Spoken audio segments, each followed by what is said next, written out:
আসসালামু আলাইকুম, কেমন আছেন সবাই? এই সেই মহিলা যিনি নিজ হাতে তার স্বামীকে না ফেরার দেশে পাঠিয়ে দিয়েছেন। কেন তিনি স্ত্রী হয়ে তার স্বামীর সাথে এমন একটি ঘটনা ঘটালেন? নিশ্চয়ই কোনো কারণ আছে, কারণ যেখানে কিছু ঘটে সেখানে কিছু না কিছু রটে, এটা মাথায় রাখতে হবে। তো ঘটনাটি ঘটেছে ফেনীর দাগনভূঞাতে। যে ঘটনা ঘটার পর পুরো ফেনী জেলাতে একটি চাঞ্চল্যকর মুহূর্ত তৈরি হয়েছে। কেন স্ত্রী হয়ে তার স্বামীকে না ফেরার দেশে পাঠিয়ে দিল, এই ঘটনার মূল কারণটা জানার জন্য অনেকেই আগ্রহ বোধ করছে। তো সংক্ষেপে আমি আপনাদের সাথে সেই ঘটনা একটু বর্ণনা করব, ধৈর্য ধরে শোনার চেষ্টা করবেন। বিশেষ করে যারা দ্বিতীয় বিয়ে করার জন্য চিন্তাভাবনা করছেন বা প্রিপারেশন নিচ্ছেন বা পথের মধ্যে আছেন, ভাই থামেন, সামনের দিকে আর এক কদমও দিবেন না। যদি বাঁচতে চান, যদি এই দুনিয়াতে আপনি আরো বাঁচতে চান, তাহলে সেখানে দাঁড়িয়ে পড়েন। আমার কথাগুলো একটু শোনেন। এই যে পাশে যে মহিলাটাকে দেখতে পাচ্ছেন, উনি হচ্ছে ওই ব্যক্তির প্রথম স্ত্রী, যাকে তিনি প্রথমে ইসলামী শরিয়া অনুযায়ী বিয়ে করে এনেছেন। বিয়ে করে আনার পর আপনারা তার চেহারার দিকে তাকিয়ে বুঝতে পারছেন বয়স হয়েছে মোটামুটি, দীর্ঘ অনেক বছরের সংসার। হ্যাঁ, তো ঠিক মতো ওনাকে ভরণ পোষণ দিত না, খেয়াল রাখতো না। এক প্রকার মানসিক টর্চার, তারপর শারীরিক টর্চার, নানান ধরনের তিনি সমস্যায় ওনাকে ভোগান্তির মধ্যে ফেলতেন। এক কথায় তার স্ত্রীর দিকে, অর্থাৎ এই মহিলার দিকে তার স্বামীর কোনো রকম মনোযোগী ছিল না। না ছিল ভালোবাসা, না ছিল মহব্বত, না ছিল কেয়ারিং। সব কিছু থেকে বঞ্চিত করে দিয়েছিল। সে মানসিকভাবে ভেঙে পড়েছিল। এর মধ্যে তার স্বামীর দ্বিতীয় বিয়ের পেছনে যাদের সব চাইতে সাপোর্ট ছিল, সহযোগিতা করেছে, তার স্বামীর পরিবার সব সময় তাকে উস্কাইতো যেন প্রথম স্ত্রীকে ছেড়ে দেয়, মানসিক চাপ দেয়, সে যেন দ্বিতীয় বিয়ে করে। পরিবারের সাপোর্টের দিক থেকে এবং তার মনের সাপোর্টের দিক থেকে সে দ্বিতীয় বিয়ে করে, যেটাকে একজন স্ত্রী হিসাবে কেউ কখনো মেনে নিতে পারে না।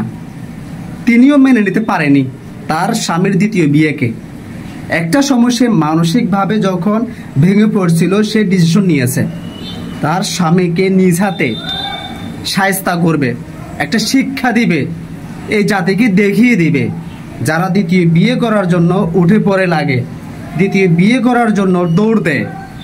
হ্যাঁ, সে কি করেছে, ভিতরে ভিতরে প্ল্যান করলো তার স্বামীকে চিরতরে না ফেরার দেশে পাঠিয়ে দিবে, এবং তিনি সেটাই করলেন।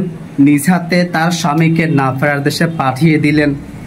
চারদিকে ছড়িয়ে গেল, প্রশাসন আসলো, ওই মহিলাকে আটক করলো, জেলে নিয়ে গেল।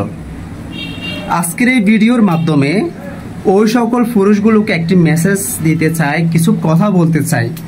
ইসলামে বলা আছে, যদি তোমার সামর্থ্য থাকে একে একে 4টা বিয়ে পর্যন্ত করতে পারবে। আপনারা যারা এই 4টা বিয়ের কথা শুনে দৌড় দেন বিয়ে করার জন্য, কিন্তু আপনি কি জানেন এই 4 বিয়ে করার পেছনেও কিছু গুরুত্বপূর্ণ কারণ আছে, শর্ত আছে।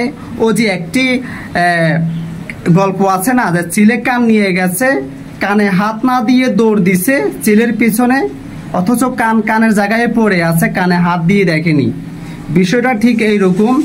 ইসলামে বলেছে 4টে বিয়ে পর্যন্ত একটি পুরুষ করতে পারবে। এটা শুনে অনেক পুরুষ দৌড় দেয়, কিন্তু কারণগুলো, শর্তগুলো জানতে চায় না।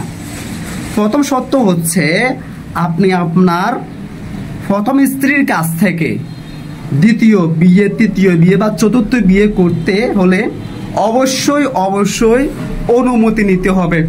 আপনি যাকে প্রথম বিয়ে করেছেন আপনার প্রথম স্ত্রীর কাছ থেকে অনুমতি না নিলে দ্বিতীয় আরেকটি বিয়ে, তৃতীয় বিয়ে, চতুর্থ বিয়ে আপনি করতে পারবেন না। এর মধ্যে আপনাকে সামর্থ্যবান হতে হবে। সামর্থ্যবান, আপনার প্রথম স্ত্রীকে যে এরকম ভরণ পোষণ দিচ্ছেন, ঠিক মতো কেয়ারিং করছেন, ভালোবাসা দিচ্ছেন, আদর মহব্বত দিচ্ছেন, এভরিথিং, সব দিক থেকে আপনি 100তে 100 থাকতে হবে, পারফেক্ট থাকতে হবে, সামর্থ্যবান থাকতে হবে, যাতে করে আপনি 4 স্ত্রীকে সমানভাবে, সমান ভাগে সব কিছু দিতে পারেন, যাতে কারো বেশি কারো কম এমনটা না হয়।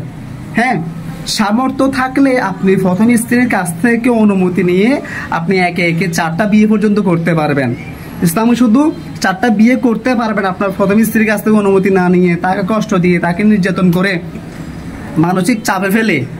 ইসলাম এমন কিছু বলে নাই, বুঝেন না? ইসলাম এমন কিছু বলে নাই, ঠিক আছে? তো যারা মাঝপথে চলে গেছেন বিয়ে করার জন্য প্রিপারেশন নিচ্ছেন, আজকে শিক্ষা নেন, না হলে আপনার জীবনটাও চলে যাবে।